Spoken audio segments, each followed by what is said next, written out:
본 방송에서 제공하는 투자 정보는 투자 판단에 대한 조언입니다. 방송에서 제공하는 주식의 가치, 가격 상승 및 가격 하락에 대해서는 방송사에서 보장하지 않습니다.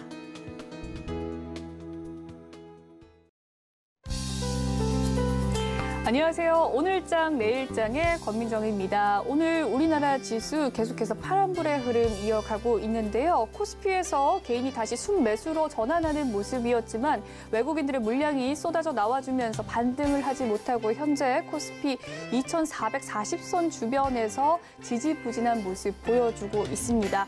이어서 코스닥은 외국인과 기관의 매도세를 개인이 나홀로 받아내면서 786포인트 선 지나가고 있는데요.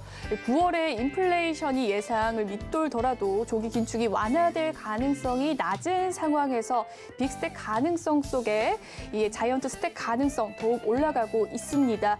이에 관해서 또 시장 상황이 좋지 않다는 점 이 투자자들이 느꼈을 텐데요. 관망하는 모습을 보여주고 있습니다. 또 달러화 가치가 유로 대비 큰 폭으로 상승한 점도 부담으로 작용이 될 텐데요. 이 미국 경기가 견고해서 매수세와 매도세의 팽팽한 싸움의 흐름을 또 상승할 만한 이끌 재료가 없기 때문에 현재 시장 꼼꼼히 체크하면서 보도해 드리도록 하겠습니다. 저희 방송 유튜브를 통해서도 시청하실 수가 있습니다. 유튜브 검색창에 서울경제TV를 검색해 주시면 실시간 방송 시청 가능하시니까요. 많은 참여 부탁드리겠습니다. 본 방송에서 제공해드리는 정보는 투자 판단을 위한 조언일 뿐 해당 주식의 가치와 수익률을 보장해드리진 않습니다. 그리고 서울경제TV와 서울경제신문은 당사의 브랜드입니다. 서울경제증권TV와는 무관하다는 점 꼭 기억해 주시길 바라겠습니다. 8월 23일 화요일입니다. 오늘장 내일장 본격적으로 출발합니다.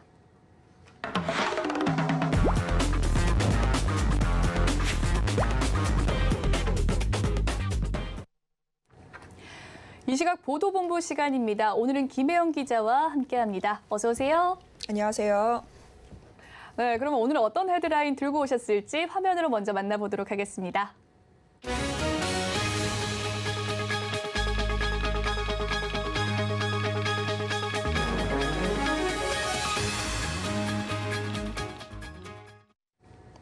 네, 한국은행이 8월 소비자 동향조사 결과를 내놨죠. 주목할 부분이 무엇이었습니까? 네, 단연 물가죠. 우리가 월급 빼고 정말 다 오른다. 마트 가면 뭐 하나 집기가 힘듭니다. 물가가 너무 치솟아서 밥상 물가 고공행진이 이어지고 있는데요. 이 때문에 8월 기대 인플레이션율이 과연 얼마로 나올까? 이에 대한 시장의 관심사가 굉장히 높았습니다. 기대 인플레이션이란 소비자가 향후 특히나 7월 기대 인플레이션율이 4.7%를 기록하면서 지난 2008년 통계 작성 이래 역대 최고를 나타냈습니다. 이 때문에 8월에 대한 기대가 굉장히 컸는데 다행히 8월에는 한풀 꺾였습니다.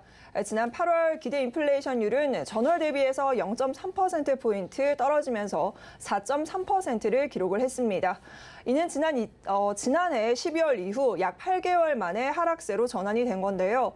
국제유가가 하락하는 등 물가가 어느 정도 안정이 조금 되고 있다라는 분석들이 나오고 있고요. 정부 역시나 하반기에는 인플레이션이 정점을 조금 찍고 내려오지 않겠냐 이런 분석들이 영향을 미친 것으로 풀이가 됩니다. 그러나 우리가 체감하는 실제적인 경기는 여전하다라는 이야기들이 많은데요. 1년간의 지난 물가를 조금 우리가 체감하는 물가 인식은 5.1%를 나타내면서 전월과 동일하게 나타났습니다. 네, 또 이 2분기 전월세 시장 지표를 공개했는데요. 서울시가 일부 지역에서 또 살펴봤을 때 빌라 전셋값이 매매가의 90%를 넘어섰다고요? 네, 이른바 서울 지역에서의 깡통 빌라 전세에 대한 우려가 지금 깊어지고 있습니다. 서울 일부 지역이기는 한데요. 서울의 강서구와 양천구, 금천구가 전세가율이 90%가 넘어섰습니다. 이 전세가율이란 매매가율 대비해서 전세 가격이 얼마냐라는 건데요. 예를 들어서 매매가가 1억인 빌라가 전세가율이 90%다라고 치면 전세 가격으로 우리가 9천만 원을 지불해야 되는 그런 상황을 뜻합니다. 매매가와 전세가의 가격 차이가 적게 되면 추후에 전세 보증금을 돌려받을 때 이를 받지 못할 수 있는 이른바 깡통 전세에 대한 우려가 깊어질 수밖에 없는데요. 지금 자치구별로 조금 살펴보면 강서구 같은 경우에는 전세가율이 96%, 굉장히 높죠. 1위를 기록을 했고요. 양천구와 금천구가 92%로 2위 자리에 올랐습니다. 네, 전세가율이 굉장히 높아지고 있는데요. 네. 그렇다면 서울시 전체 평균이 궁금합니다. 아파트의 경우 전세가율이 어떻습니까? 네, 아무래도 아파트 같은 경우에는 빌라보다는 전세가율이 낮게 나왔습니다. 서울 지역의 신규 전월세를 기준으로 해서 지금 아파트 같은 경우에는 전세가율이 54%로 집계가 됐습니다. 이와 함께 서울 전역에서의 빌라 같은 경우에는 지금 84%의 전세가율 기록하고 있는 것으로 나타났고요. 한편 올해 8월에서 12월까지의 계약갱신이 끝나는 전월세 물량 같은 경우에는 월별로 해서 2만 6천여 건가량이 발생할 것으로 지금 집계가 됐습니다. 네, 이번에는 산업 이야기 해보도록 하겠습니다. 삼성전자와 LG전자가 나란히 상반기 글로벌 TV 시장에서 1위와 2위를 차지했다고요? 네, 굉장히 기쁜 소식이죠. 산업계에서 삼성전자와 LG전자가 시장 점유율 전체 50%를 좀 넘어서는 그런 공고한 입지를 지금 또 다지고 있는데요. 삼성전자 같은 경우에는 전 세계 TV 시장 1위입니다. 지금 올해 상반기 시장 점유율이 31.5% 기록하면서 17년 연속 1위 자리 지켜내고 있습니다. 지난해 상반기와 비교하면 0.5%포인트 상승한 수치고요. 특히나 삼성전자 같은 경우에는 QLED 제품에서의 특화가 굉장히 된 모습입니다. 2017년부터 QLED TV를 팔기 시작했는데 지금까지의 판매 대수가 3,065만 대 기록하면서 3천만 대 돌파를 드디어 성공을 했습니다. 뒤이어서 TV 세계 시장 2위는 우리나라의 LG전자입니다. 17.5%의 점유율을 자랑하고 있는데요. LG전자 같은 경우에는 OLED 부분에서 굉장히 특화된 모습 보여주고 있습니다. 한편 올해 상반기 전 세계에서 TV가 몇 대 팔렸는지 확인해 본 결과 9,260만여 대로 금액은 4억 7,500만 달러에 달했고요. 이 중에서 LG전자와 삼성전자가 50% 이상의 점유율을 기록하면서 나란히 1, 2위 차지한 모습입니다.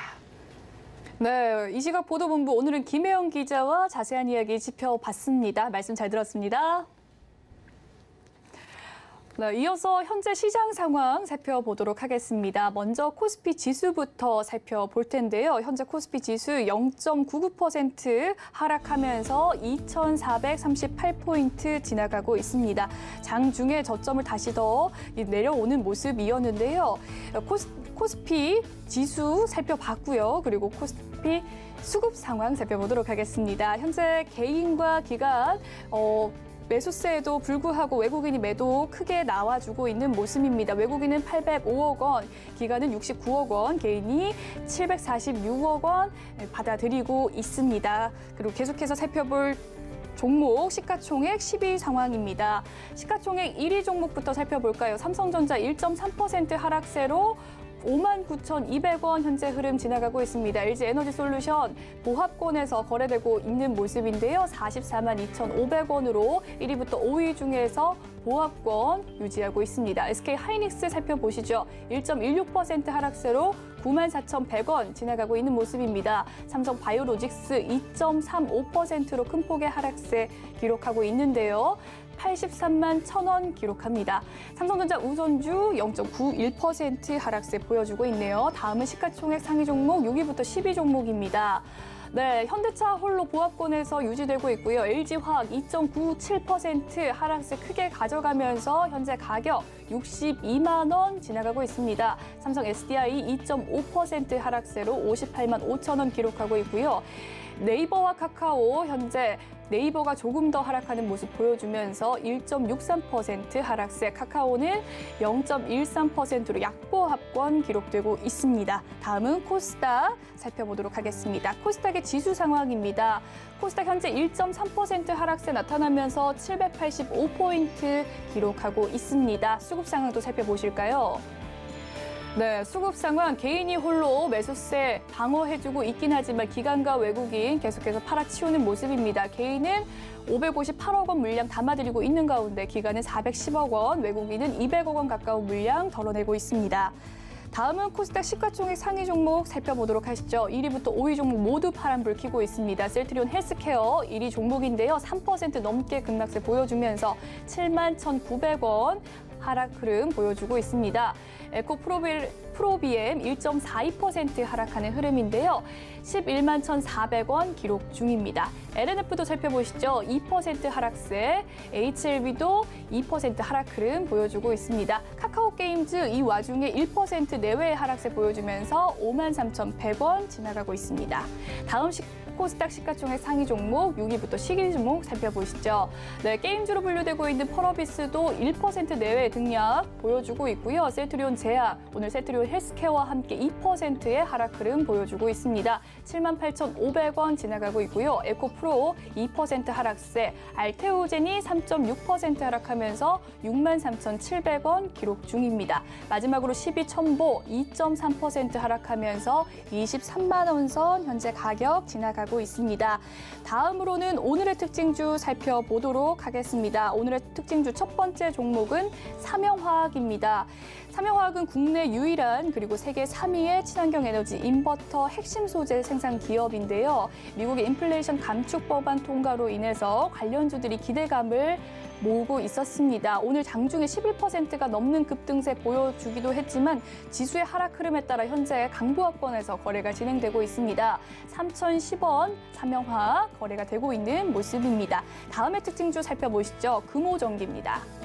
네, 금호전기는 정부가 에너지날 행사에서 1,300만 개 형광 램프를 LED로 신속히 전환한다는 소식 전해지면서 기대감 올라오고 있습니다. 금호전기는 조명 전문 업체로서 수혜가 기대되는 종목인데요. 장중에 큰 상승세 보여줬지만 현재 윗골이 좀 달면서 7.12% 상승 흐름 보여주고 있습니다. 현재 가격 1,430원 지나가고 있습니다. 네, 이렇게 시장 상황 살펴봤습니다.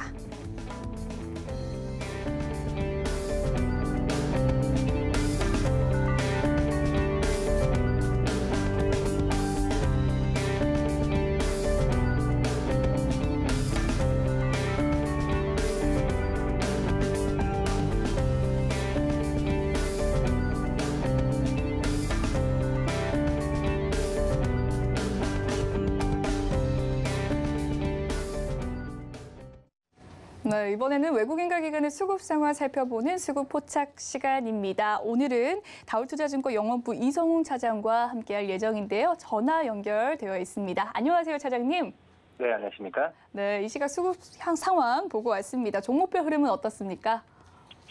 종목별로 본다고 한다면은 크게 좀 겹치는 종목은 많이 없는 현재 상태인데, 우선 첫 번째로 기관이 지금 많이 사는 종목 중 하나죠. 바로 이제 하나 에어로스페이스입니다. 우선 영국의 버티컬 에어로스페이스와 대규모 공급 계약을 체결했다는 얘기가 들려주면서 장초반의 상승세를 지금 계속 보여주고 있는 상황인데요.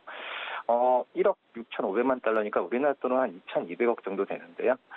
이 정도 규모의 전기 수직 이착륙기 그리고 여기에 사용되는 이 전기식 작동기의 장기 개발 공급 계약이라고 볼 수 있겠습니다. 이번에 이 수주 소식을 이번에 수주 금액이나 여러 가지 면을 본다고 한다면은 이 하나 에어로스페이스가 향후에도 계속 수주에 대한 예상이 되고 있는 상황이라고 좀 볼 수 있겠고요. 지금 현재 이 버티컬 에어로스페이스가 이 4인승 에어 택시죠. VX4에 대해 전기 작동기 3종에 대한 부분에 있어서 이 하나 에어로스페이스가 향후 2035년까지, 그러니까 지금부터 10년 이상까지는 독점 공급할 가능성이 크다라는 지금 전문가들도 이런 의견을 좀 내비치고 있고요. 그 다음에 이제 두 번째로 본다고 한다면은 이 기관이 또 많이 사고 있는 OCI도 좀 봐야 될 텐데요. 우선 중국이 이 스탄성 전력난으로 태양광 폴리실리콘 같은 이 관련 부품 생산을 좀 중단하겠다라고 좀 얘기를 하면서 우리나라 태양광 업체들, 특히 이제 OCI 같은 폴리실리콘 만들기 때문에 이 가격 상승과 함께 OCI가 수혜를 볼 것이라는 의견이 많다라고 좀 판단되고 있습니다. 특히 이제 OCI 또 하나솔루션 같은 이런 태양광 부품에 대한 부분에 있어서 우선 지금 그 가격 인상에 대한 수혜 부분은 분명히 하반기 때 크게 잡히지 않을까라고 좀 생각이 되고 있고, 뭐 번외로 이제 하나솔루션 같은 경우에는 이 폴리실리콘을 직접 생산하진 않지만 미국의 폴리실리콘 생산 업체를 가지고 있어서 이 안정적으로 폴리실리콘을 공급받을 수 있다는 측면도 조금 강점이지 않나. 그래서 OCI 또 이제 그 종목이 높지만 하나솔루션도 관심 있게 봐야 되지 않을까 이렇게 판단됩니다. 네, 이 시각 수급 특징주 하나에어로스페이스와 OCI에 대해서 자세히 살펴봤습니다. 그렇다면 차장님께서 포착한 특징주 어떤 것이 있을까요? 기관이 많이 사고 있는 이제 두 번째 종목이죠. 바로 삼강 M&T인데요. 뭐 1위 CS 베어링과 함께 이제 폭력 관련주들을 오늘 기관 쪽에서 많이 매수를 하고 있는데, 특히 이제 삼강 M&T 같은 경우에는 해상 폭력 하복 구조물을 지금 만드는 그런 기업이라고 좀 볼 수 있겠는데요. 지금 현재 삼강 M&T 같은 경우에는 뭐 대만 쪽과 그리고 여러 글로벌 국가에서 좀 많이 수주에 대한 부분을 계속 얘기가 나와주고 있습니다. 그런 점에서 봤을 때 이 해상 풍력의 산업의 발전과 함께 삼강 M&T도 많이 부각이 되고 있는 상황인데, 상반기부터 시작됐었죠. 그리고 이제 이 러시아, 우크라이나 전쟁 이후에 많은 유럽 국가들이 부유식 해상폭력 설치 목표를 확정하고 있기 때문에 지금 현재 삼강 M&T에 대한 관심은 좀 꾸준하게 가져야 된다라고 좀 판단되고 있고요. 지금 이제 최근에 이제 그 대만 쪽에 이 14메가와트 터빈을 지탱하는 집게 타입으로는 글로벌 첫 제작되는 그런 부분이라고 좀 볼 수 있겠는데, 그쪽에서의 그런 수주를 받았다고 한다면은 향후에 본다고 하더라도 이 경쟁력, 그러니까 글로벌의 어떤 뭐 많지도 않죠. 경쟁사가 많지도 않은데 그 안에서도 이 삼강 M&T가 이 많지 않은 상태에서 독과점 할 수 있는 그런 위치를 좀 차지하지 않았나라고 좀 판단이 되고 있습니다. 그러니까 한마디로 시장 선점 효과가 이번에 수주를 통해서 좀 증명받았다 판단되고 있고요. 매수 29,000원, 목표가는 31,000원, 손절가 27,000원 말씀드리고요. 증권사는 목표주가 4만 원대를 좀 유지를 하고 있는데 그 이상 가격을 또 기대한다면은 31,000원에 됐을 때 추가적인 매수 관점도 생각해봐도 괜찮지 않을까 이렇게 보입니다. 네, 오늘 이성훈 차장의 포착 특징주는 바로 삼강 M&T였습니다. 그에 따른 투자 전략까지 엿봤습니다. 지금까지 다올투자증권 영업부 이성훈 차장님과 함께했습니다. 말씀 잘 들었습니다. 네, 감사합니다. 네, 오늘 시장을 주도하는 업종과 이슈에 대해서 심층 분석해보는 마켓 로드맵 시간으로 넘어가 보도록 하겠습니다. 오늘은 1340원대까지 치솟은 환율에 대한 이야기를 해볼까 하는데요. 메리츠증권 강남센터 황혜순 차장 연결되어 있습니다. 안녕하세요, 차장님. 네, 안녕하세요. 네, 천장 뚫린 환율의 급등으로 인해서 현재 약 13년 만에 최고치를 경신한 모습입니다. 연고점을 하루 만에 경신했는데요. 최근 환율의 폭주를 부추기는 글로벌의 주요 배경 무엇인지 살펴봐 주시죠.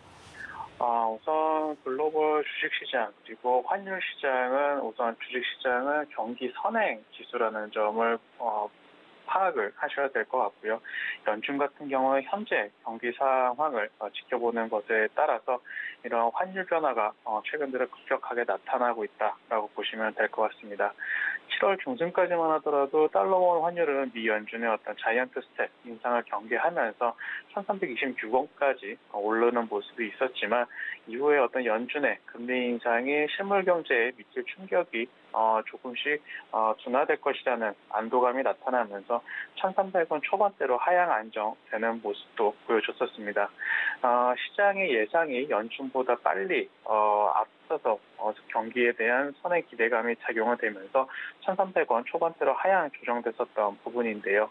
하지만 실질적으로 아직까지 연준이 스탠스를 경기 긴축에서 완화로 스탠스 전환하는 시점이 아니라는 점에서 최근에 다시 한번 환율이 급격하게 상승하고 있는 모습이다라고 보시면 될 것 같습니다.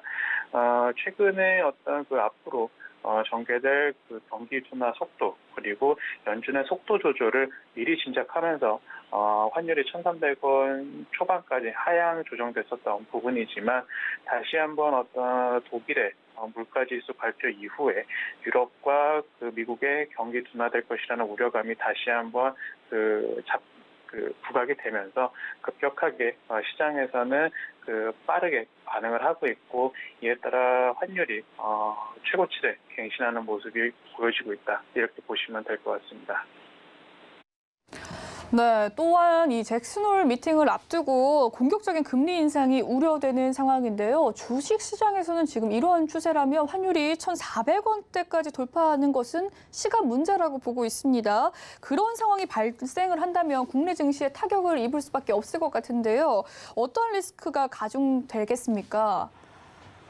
우선 달러와 환율은 말씀하신 대로 추가적인 상승 가능성이 여전히 유효한 상황입니다. 유럽에 대한 에너지 관련된 불확실성, 그리고 미국 경기에 대한 우려감 역시 여전히 유효한 상황에서 중국 경기에 대한 우려로 이에 따라 위안화 약세까지 더불어 나타나게 되면서 원화에 부담을 주고 있는 상황이다라는 점을 감안했을 때는 추가적인 환율 상승도 여전히 유효한 상황인데요. 하지만 이런 모든 부분들은 시장이 어느 정도 예측하는 바운더리 안에 있는 상황이기 때문에 어떤 급격하게 1,400원 이상으로 급등을 할 가능성은 조금 굉장히 낮다라고 보실 수가 있겠습니다.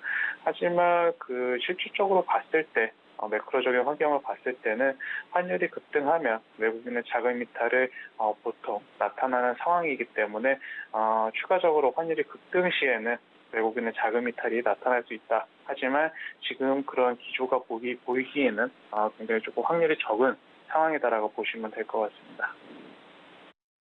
네, 현재 미국과 중국 모두 연준의 긴축 우려에 따른 경기 침체 우려감 속에서 환율이 급등하고 있는 상황이라고 이야기를 해주셨고요. 또한 추가적인 환율 급등 시에는 외국인의 자금이 이탈할 수 있지만 그럼에도 불구하고 우리나라의 이 펀더멘털 요인보다는 외부의 환경 요인 때문이다라고 말씀을 해주셨습니다. 최근에 이례적으로 이 환율의 부담에도 불구하고 외국인의 수급 이탈은 다소 제한적인 것이라는 분석이 많아지고 있는데요. 이 과거 대비 고환율 리스크가 완화되는 배경 궁금하고요. 또 고환율 상황에서 외국인 투자자가 매수한 종목, 또 그에 따른 전략 알려주시죠. 그렇습니다. 통상 달러 가치가 올라갈 때 외국인들은 국내 주식을 매도하는 모습을 계속해서 보여줘 왔었는데요. 하지만 외국인 같은 경우, 오늘 같은 경우는 매도를 하고 있는 모습이지만 전일에 달러가 최고치를 갱신했을 때에도 오히려 유가증권 시장에서는 1,194억 원을 매수하는 외국인의 모습이 있었습니다. 또한 이달 들어 순매수액이 약 2조 5,626억 원 정도에 달하고 있는 상황인데요. 이는 코스피 지수가 2,400에서 2,500포인트지만 달러로 환산하자면 코로나19 팬데믹 시기인 1,700선 수준까지 계산이 되기 때문에 어떤 환율에 대한 이런 환해지 수익보다 국내 증시의 밸류에이션 매력이 높아졌기 때문이다라고 보시면 될 것 같습니다. 또한 최근 들어서 올해 초부터 상반기까지 꾸준하게 여러 가지 매크로 환경의 불확실성이 나타나면서 증시에서 외국인 자금 이탈이 급격하게 나타났었고, 현재 국내 증시의 외국인 지분율이 글로벌 금융위기 이후 최저 수준까지 내려왔다는 점을 감안했을 때 외국인의 매수세가 유지되고 있는 부분이다라고 보시면 될 것 같고요. 섹터적인 측면에서 살펴보자면 외국인은 2차 전지, 그리고 조선, 원전, 그리고 방산 쪽으로의 매수를 많이 하고 있는 상황이다라고 보시면 될 것 같은데요.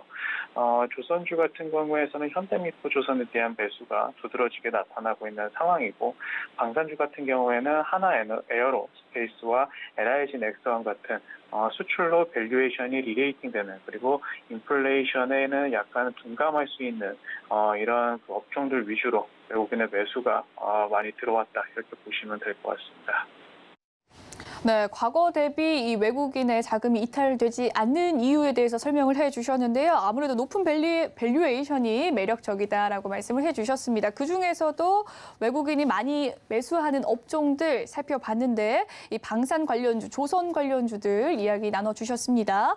다만 확률의 폭등에 언제든 외국인의 셀코리아 행렬이 심화될 수 있다는 점 염두를 해야 될 것 같은데요. 외국인의 자금 유출이 본격적으로 좀 심화할 시점이 있다면 언제로 예상을 하십니까? 환율로 인해서 외국인의 자금 이탈이 급격하게 나타날 가능성은 적다고 다시 한번 말씀을 드리겠고요. 지금 환율이 국내 시장의 어떤 그 국내 전반적인 경기 상황에 대한 우려감에 의한 환율 급등이 아니고 전반적인 매크로 환경에 의해서 글로벌 기업 그 국가들의 달러 상황이 나타나고 있는 모습이기 때문에 어떤 이 달러 급등에 따른 외국인 자금 유출이 급격하게 나타난다. 이것은 조금 과한 우려감이다라고 말씀드릴 수가 있겠습니다. 물론 최근에 어떤 그 증시가 일부 반등 이후에 조금 조정을 받고 있는 상황이지만 어떤 외국인의 급격한 자금 이탈을 우려할 정도는 아니다라고 말씀드릴 수가 있겠고요. 따라서 어떤 물론 환율도 시장의 방향성을 가늠할 수 있는 중요한 요인이다라고 말씀드릴 수가 있겠지만 계속해서 나타나고 있는 미국과 유럽 그리고 중국에서의 경기 지표 그리고 국내 업체들의 밸류에이션이 어떻게 조정되고 있는지를 오히려 살피시는 것이 시장을 대응하시는 것 하는데 도움이 될 수 있다라고 말씀드리겠습니다. 네, 시장의 방향성을 환율이 결정하는 요인이 될 수도 있긴 하겠지만 현재 외국인의 자금 이탈은 좀 미미한 수준이다라는 말씀 짚어봐 주셨습니다. 그 외에 지표 확인이 더 중요할 것 같은데요. 환율 하락 반전을 야기할 수 있는 모멘텀이 있다면 어떤 것이 있을까요? 우선 환율 같은 경우 이번 주에 발표되는 미국의 7월 PCE 물가 지표가 발표가 예상되고 있는데요. 물론 시장의 예상대로 전월비 증가율은 완화되겠지만 어떤 큰 서프라이즈가 아니라면 환율을 하락시키는 정도까지의 반응은 조금 나타나지 않을 것이다라고 보여지는 상황입니다.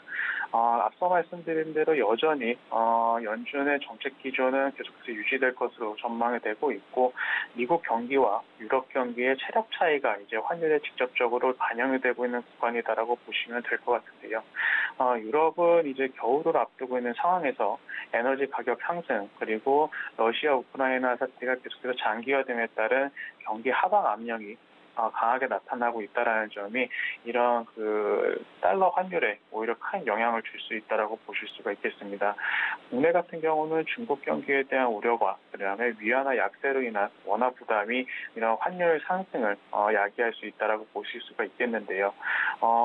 정부에서도 어떤 환율에 대한 개입을 하겠다라는 의사를 오늘 발표하기도 했지만 어느 정도 그 현재 환율의 상승은 1,350원 수준까지도 상승할 수 있다라는 여지를 두고 있고 저항선을 돌파했을 때는 1,365원까지 기술적으로 상승할 수 있는 부분이다라는 여러 가지 레포트들이 나오고 있기 때문에 환율 상승은 어느 정도 조금 가시화되고 있는 부분이다라고 보실 수가 있겠고요. 환율이 반락하기 위해서는 글로벌 기업과 국가 간들의 어떤 리스크, 매크로 환경이 완화가 되는 시점이 환율 하락의 시점이 될 수 있다라고 말씀드릴 수가 있겠습니다. 또한 지수 같은 경우는 경기를 선행하고 있는 상황이기 때문에 어떤 이런 매크로 환경에 대한 우려감을 줄일 수 있는 경기 지표가 발표가 된다면 환율 역시 예전과 같이 점차적인 하향 안정화가 될 가능성이 있다라고 보시면 될 것 같습니다. 네, 연준이 계속해서 매파적인 기조를 유지할 것은 변함없을 것으로 전망이 되지만 환율 상승은 최대 1,365원 선 내다봐 주셨습니다. 그리고 이 경기 침체 우려 완화 시에는 또 환율이 하향될 것이고 또한 경제 지표에 따라 하향할 수 있음을 이 모멘텀 알려주셨습니다. 한국의 무역 수지 악화도 환율 상승을 또 자극하는 요인으로 분석이 되는데요. 최근 무역 통계 집계 이래 무역 적자는 최고 수준을 기록했습니다. 이 하반기에 이러한 추세가 계속해서 이어질 것으로 보십니까? 현재 무역 수지가 적자가 나타나고 있는 것은 수출도 그만큼 증가하는 상황이지만 에너지 수입 비용, 특히 원자재 가격이 급등함에 따라서 적자가 나타나고 있는 상황인데요. 하반기까지도 계속해서 이런 에너지 관련된 수급이 좋지는 않을 것으로 판단이 되고 있기 때문에 이에 따른 원자재 가격 상승에 따른 무역 적자는 나타날 수 있다라고 보실 수가 있겠습니다. 다만 지금까지 7월까지의 수출을 본다면 여전히 주요 수출 품목인 반도체, 석유 제품, 2차 전지 관련된 그 제품들의 수출은 계속해서 늘어나고 있다라는 상황을 감안했을 때 이런 국내 경기의 무역 적자는 단순히 어떤 한국만의 문제가 아니라 전 세계적인 상황이다라는 점을 감안을 하시는 것이 좋을 것 같습니다. 네, 이 무역 적자는 한국만의 일이 아니고 전 세계적인 일이다라고 말씀을 해주셨네요. 이 요동치는 환율 장세 속에서 일각에는 제2의 이 외환 위기를 떠올리기도 합니다. 환율의 변동성에 따라서 어떤 투자 전략을 세워야 할지 이야기를 좀 해주시죠. 환율을 보시면서 시장을 대응하시기보다는 최근에 시장의 반등이 나온 이후에 어떤 보유하고 계신 포트폴리오에 대해서 업종을 전환하는 정도의 포트폴리오 변경을 충분히 고려해 볼 수 있는 상황이다라고 말씀드릴 수가 있겠고요. 하지만 지수가 다시 한번 예전과 같은 급락을 할 것으로 우려를 하시면서 급하게 주식 비중을 줄이고 현금 비중을 늘리시는 전략은 조금 합리적이지 않을 수 있다는 점을 감안하시면 될 것 같습니다. 국내 시장 같은 경우는 이제 9월 초에 추석 연휴도 앞서져 있는 상황에서 8월 말에 잭슨홀 미팅을 시작으로 여러 가지 이벤트가 있는 상황이라는 점을 보시면 될 것 같은데요. 따라서 어떤 시장과 여러 외적인 요인들의 뇌동해서 움직이시기보다 어떤 조금은 관망적인 자세로 포트폴리오와 보유하고 계신 주식을 펀더멘탈을 계속해서 평가하시고 지켜보시는 것이 유효할 수 있다 이렇게 말씀드리겠습니다. 네, 요동치는 환율 장세 속에서 투자 전략 짚어주셨는데요. 그 이외에도 좀 외국인의 매수 섹터에 대해서 이야기를 해주셨는데 그중에서 파트너님께서 생각하시는 이 종목이 있으시다면 어떤 종목이 있을까요? 현재 시장을 주도하고 있는 업종이 인플레이션에 관련된 종목들, 원전이라든지 신재생에너지 관련 종목들이 시장의 방향과는 무관하게 움직이고 있다는 점, 그리고 밸류에이션이 리레이팅되고 있는 방산 종목 같은 경우는 계속해서 상승하고 있다는 점을 보시면 될 것 같은데요. 물론 이런 종목들은 최근에 상승이 급하게 나타났기 때문에 추가적으로 매수하시기에는 약간은 부담스러우실 수가 있겠지만 보유하고 계시는 분들이랑은 조금 더 끌고 가시는 전략이 유효하다라고 말씀을 드리겠고, 이런 수출로 인해서 밸류에이션이 재평가받을 수 있는 종목들, 대표적으로 사우디와 관련된 건설 업종 등을 관심 있게 살펴보시는 것도 유효하겠다. 그런 측면에서 현대건설 같은 경우는 조금씩 분할 매수하시는 것도 좋은 방법이 될 수 있다. 이렇게 말씀드리겠습니다.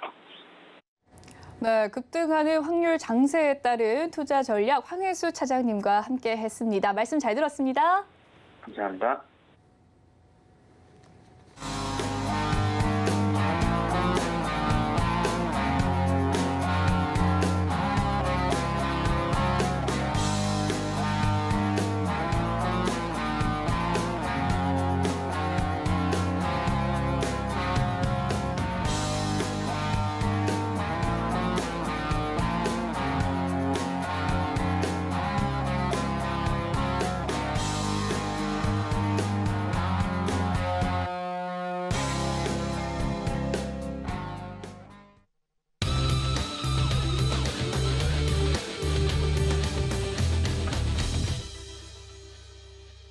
마켓 리더들과 함께 시장의 핵심 이슈를 살펴보는 이슈 칼럼 시간입니다. 오늘은 SPM의 김용진 대표님과 함께합니다. 어서 오세요. 네, 안녕하십니까. 네, 이번 주에 경제 이벤트 많이 있습니다. 특히나 잭슨홀 미팅에 대한 기대감이 있는데요. 금주에 들어서는 주식시장뿐만 아니라 또 금리도 상승을 계속해서 하고 자산시장 전반적으로 조정이 나타나는 모습인데 이 예정에 있을 잭슨홀 미팅에 부담감이 작용되는 것은 아닐까요? 네, 그렇게 생각이 되는데요. 뭐 굳이 이제 그렇게 연결이 된다라는 증거는 없지만 지금 뭐 이렇게 검색어 페드하고 파월 의장 이렇게 해가지고 검색어 치면은 지금 잭슨홀 미팅 관련한 전망들 얘기가 하나 가득 나옵니다. 특히나 이제 해외 검색 엔진으로 하면은 그 원문으로 나오기는 하지만 내용들이 참 다양하기 때문에 그것들 한번 검색을 해보시면서 이번 주 목금토로 이렇게 일정이 되어 있으니까 그거 한번 생각을 해보시면서 전략을 좀 꾸리실 필요가 있다라고 생각이 되고요. 그 내용들을 이렇게 보면은 사실 뭐 대단한 내용들이 새롭게 나오고 있는 그런 상황은 아니에요. 근데 대부분의 내용이 금리하고 대차대조표 축소 관련돼서 어떤 좀 악재성 재료가 나오지 않겠는가 이것으로 전망을 하고 있기 때문에 시장에 좀 많이 부담을 준다 이렇게 볼 필요가 있어 보입니다. 그래서 특별하게 잭슨홀 미팅에 대해서 전망이 뭐 이렇다라고 얘기를 하는 그런 경우는 없지만 대강 짐작을 하는 것이 그쪽 방향으로 진행이 되고 있기 때문에 좀 악재성 재료로 시장을 무겁게 끌고 가고 있다 이렇게 생각이 됩니다. 그래서 한번 대표적으로 제가 로이터 쪽에서 나온 기사의 일부 부분을 제가 발췌를 해서 가져왔는데 G20 국가들 이 개별적으로 인플레이션 압력이 어느 정도인지를 이렇게 표시를 한 그런 수치들을 보면은 놀라울 정도로 우리가 겪어보지 못한 그런 수치들이 진짜로 나타나고 있습니다. 사실 우리는 미국이나 우리나라만 이렇게 겪고 있고 보기 때문에 수치를요, 뭐 대강 뭐 6%에서 8%, 뭐 이제 이런 식으로 생각을 해왔는데 아르헨티나 같은 경우 71%입니다. 이렇게 중남미 쪽을 보면은 참 어떻게 보면 어떻게 이런 수치가 나올까라는 정도로 나옵니다. 브라질이 10%, 그리고 러시아 15%, 멕시코 같은 경우 좀 그나마 나은 것이 8% 정도 이렇게 나타나고 있거든요. 그래서 터키는 또 79%가 나오고 있는 그런 모습입니다. 그래서 우리는 경험하지 못하고 그나마 좀 나은 측에 속하고 있지만 이러한 수치들이 직접적으로 어떤 영향을 미치고 있는가 이걸 놓고 봤을 때 이들 중앙은행이 금리를 많이 높일 수밖에 없는 그런 상황이라는 것이죠. 아까 말씀드린 아르헨티나가 고물가 대응하기 위해서 이건 중앙은행에서 금리 대응을 어떻게 하고 있는가 이걸 나타내고 있는데 기준금리가 69%라는 건 사실 저 믿기지가 않아서 이 캡처한 다음에 이게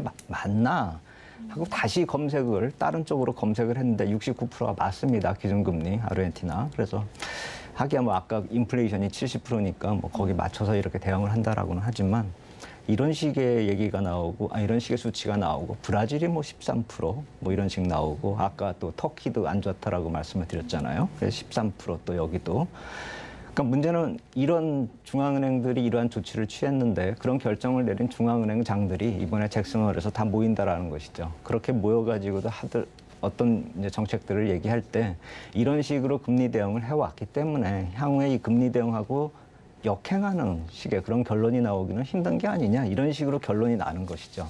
그래서 제가 이제 수치까지 구체적으로 이렇게 말씀을 드렸는데 이 수치의 넘버링 자체가 중요한 것이 아니라 이런 식으로 지금 시장에 반영이 되고 있기 때문에 시장이 무겁게 지금 흘러갈 수밖에 없다라는 것이죠. 이런 식의 수치들이 시장을 압박하고 있고 이분들이 모이기 때문에 더더욱이나 향후 정책에 대해서 좀 무게가 무거워지는 게 아니냐 이런 식으로 지금 결론이 나고 있는 것이죠.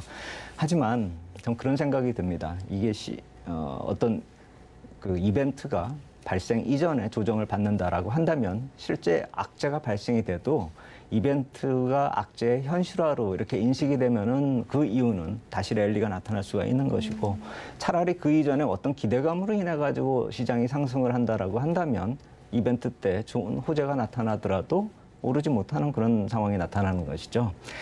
제가 지난주에 와서 낙폭이 한 50% 정도를 회복했다라고 이렇게 말씀을 드렸잖아요. 그 정도 왔으면 조정을 받아도 된다라고 생각이 돼요. 그래서 차라리 지금의 조정은 이벤트를 앞두고 어떤 미리 앞서가지고 상승을 했다고 얻어맞는 것보다는 지금 미리 조정을 받고 나중에 가서 선반영된 악재다 이렇게 인식되는 게 낫지 않을까라는 생각이 들어서 이번 조정 그렇게 크게 걱정할 필요가 있는 것은 아니지 않을까 이렇게 생각이 든다 말씀을 드리겠습니다. 네, 최근에 자산 시장이 좀 조정을 받고 있는 상황 속에서 목요일에 앞두고 있는 잭슨홀 미팅 일정을 두고 좀 리스크에 대한 이야기 접해봤는데요. 이 미국뿐만 아니라 중남미 중심으로 특히나 아르헨티나가 굉장히 인플레이션 압력이 크게 발생되고 있는 상황이라고 말씀을 해주셨습니다. 이벤트를 앞두고 미리 악재가 선반영되고 있는 상황이기 때문에 오히려 호재가 선반영되는 것보다는 낫다라는 의견 전해주셨는데요. 이 각국의 정책이 기준금리 인상 속도가 다시금 빨라지는 것이 아닌가 하는 우려는 계속해서 산재되고 있습니다.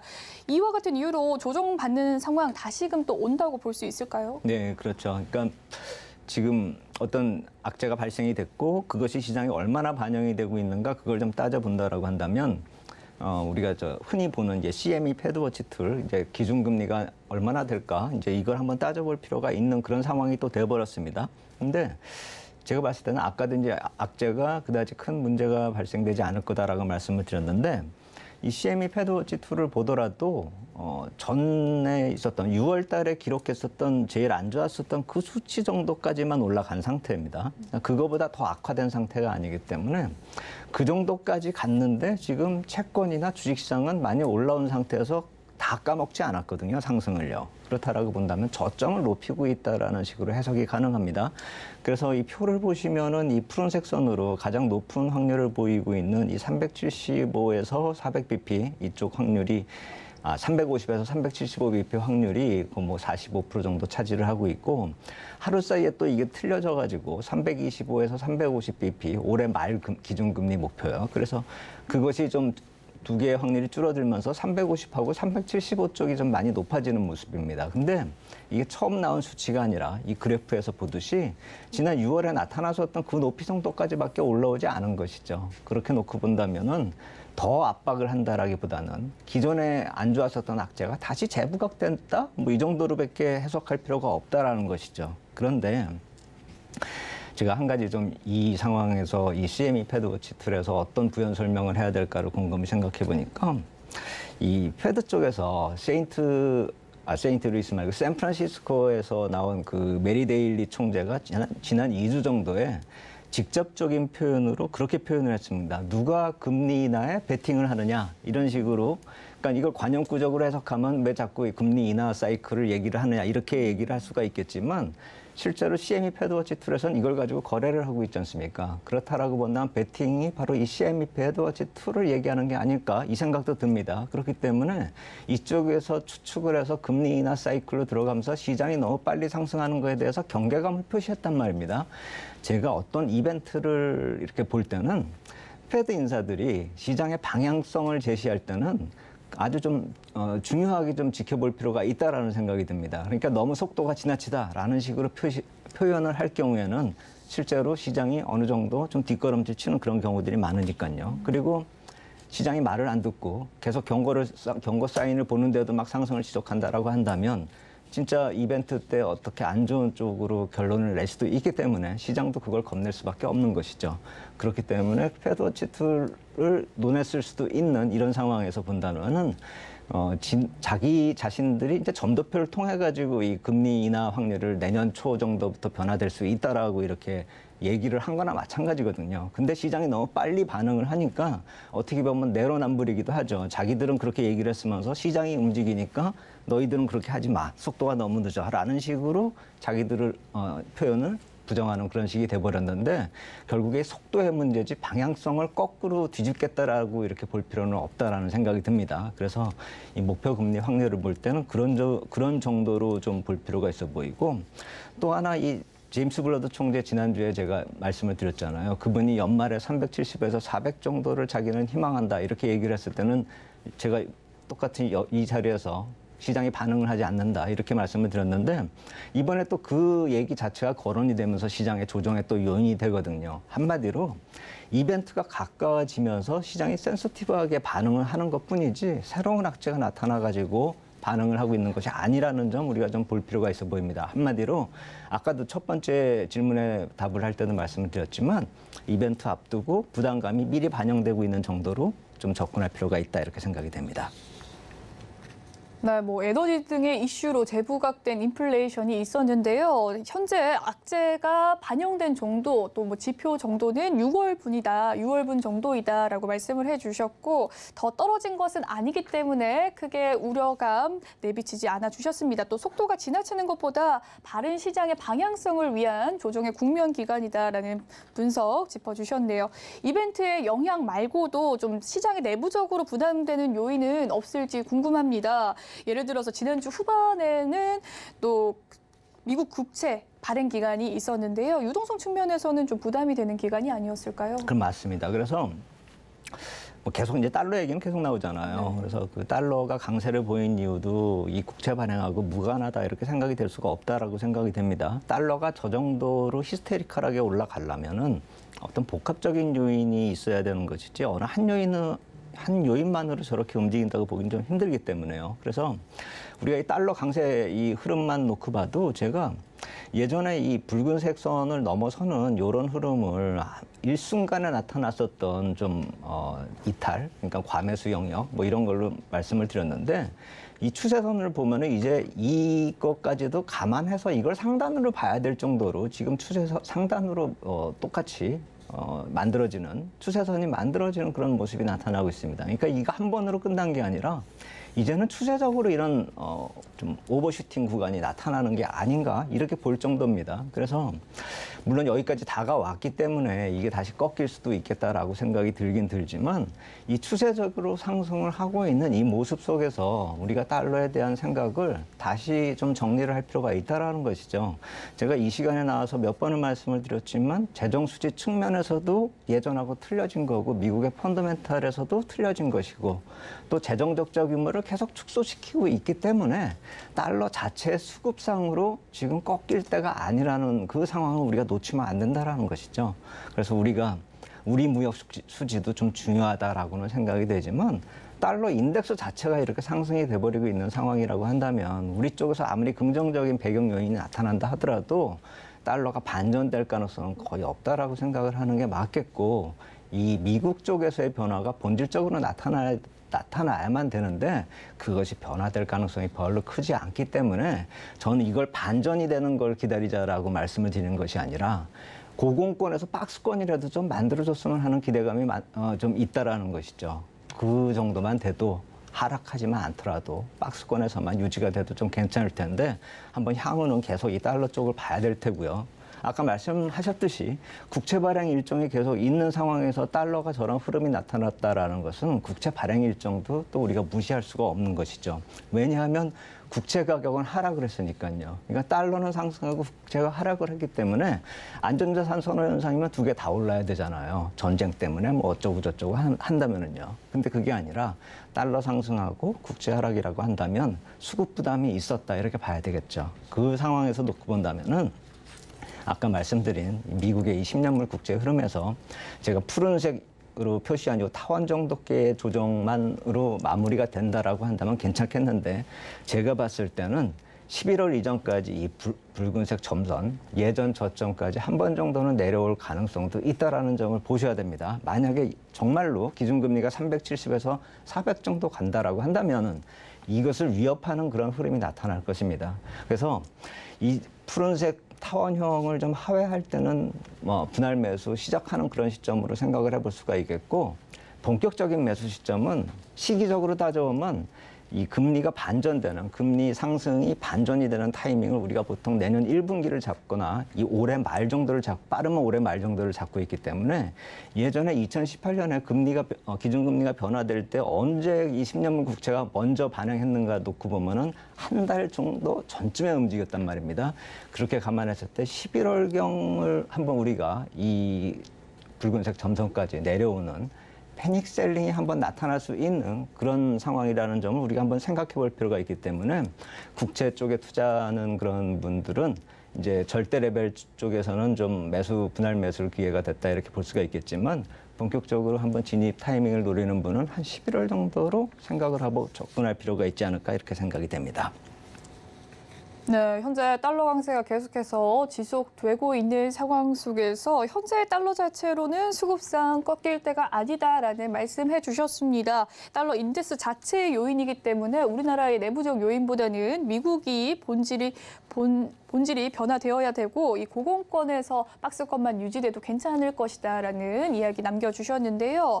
대표님이 보시기에 자산 시장이 더 불안해진 모습으로 확산될 가능성 없다고 보십니까? 짧게 답변해 주시죠. 예, 제가 이 국채 발행 응찰률로 한번 대변해서 말씀을 드릴게요. 이게 그 재무부 쪽에서 2분기에 국채 발행을 어떻게 응찰이 됐는지 응찰률로 인해서 응찰률이 높으면 좋은 겁니다.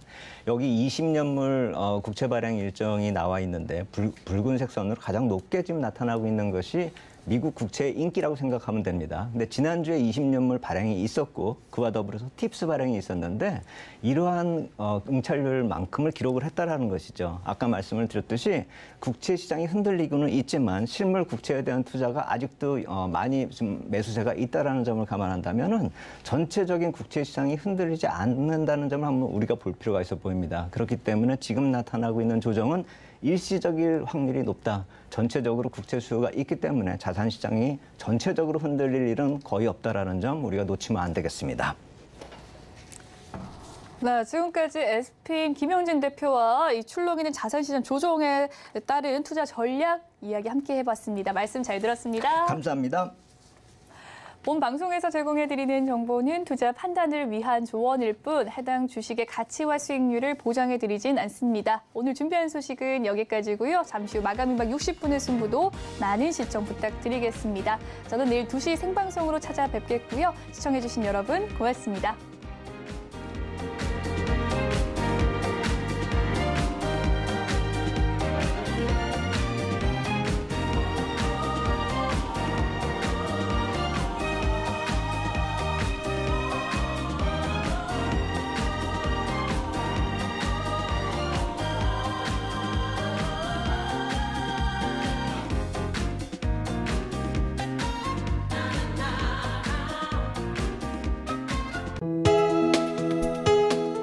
본 방송에서 제공하는 투자 정보는 투자 판단에 대한 조언입니다.